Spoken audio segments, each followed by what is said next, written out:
آج کل مثلاً پورے ملک کے اوپر سیلابوں کی آفت آئی ہوئی ہے.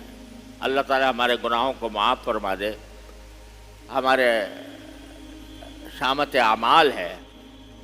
ملک کا کوئی حصہ ایسا نہیں ہے، کوئی صوبہ ایسا نہیں ہے جس میں بارشوں نے اور سیلاب نے تباہی نہ مچائی ہو. لوگ بے گھر ہیں، کھلے آسمان کے نیچے زندگی گزار رہے ہیں،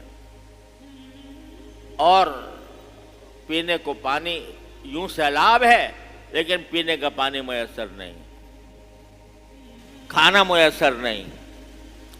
تو آج ہمارے دلوں میں کم از کم اتنا درد تو ہونا چاہیے کہ ہم کثرت سے ان کے لیے دعا کریں. یا اللہ، یہ ہمارے شامت اعمال کی وجہ سے ہم پر یہ بلا مسلط ہے. اے اللہ، ہمیں اپنے فضل و کرم سے ہمارے ملک کو، ہماری قوم کو اس بلا سے اس سے نجات عطا فرما دے. ان کے لیے کوئی ٹھکانے کا ذریعہ بنا دے. ہر مسلمان کا یہ فریضہ ہے. افسوس ہے کہ جو سیاسی رہنما ہیں وہ اپنی سیاسی جنگ میں لگے ہوئے ہیں. کون اقتدار میں رہے، کون اقتدار میں آئے، اور اس کے لیے کروڑوں روپیہ جلسوں پہ خرچ ہو رہا ہے. میں کبھی سوچتا ہوں کہ پچھلے 3 مہینے کا اگر اندازہ لگائیں، اس میں جتنا پیسہ، اربوں روپیہ وہ جلسوں کے اندر خرچ ہوا ہے، چاہے وہ جلسے حزب اقتدار کے ہوں یا حزب اختلاف کے ہوں. اگر وہ پیسہ کسی ملک کے کسی ترقی کے منصوبے پر استعمال ہو جاتا، وہ غریبوں کی داد رسی کے لیے استعمال ہو جاتا، تو کتنی بڑی ہمارے ملک کے اندر خوشحالی آ جاتی.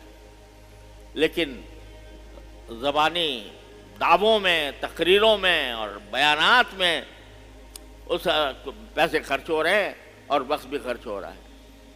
اسی طرح جب ہم آپس میں بیٹھتے ہیں تو ان کے اوپر تبصرے ہوتے ہیں، اور تبصروں کے اندر ہم اپنا وقت ضائع کرتے ہیں.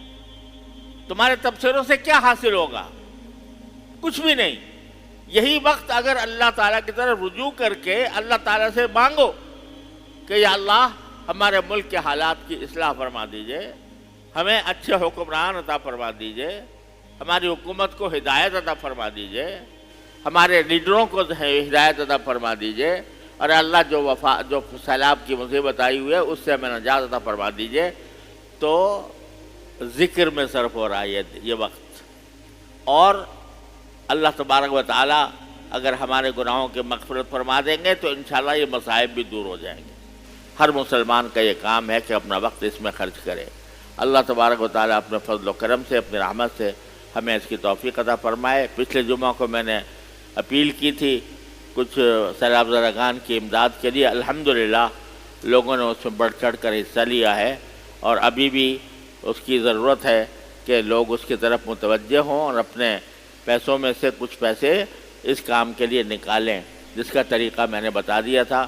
دارالعلوم میں اگر جمع کرنا ہے تو استقبالیہ میں بھی ہو سکتا ہے، اکاؤنٹ میں بھی ٹرانسفر کیا جا سکتا ہے.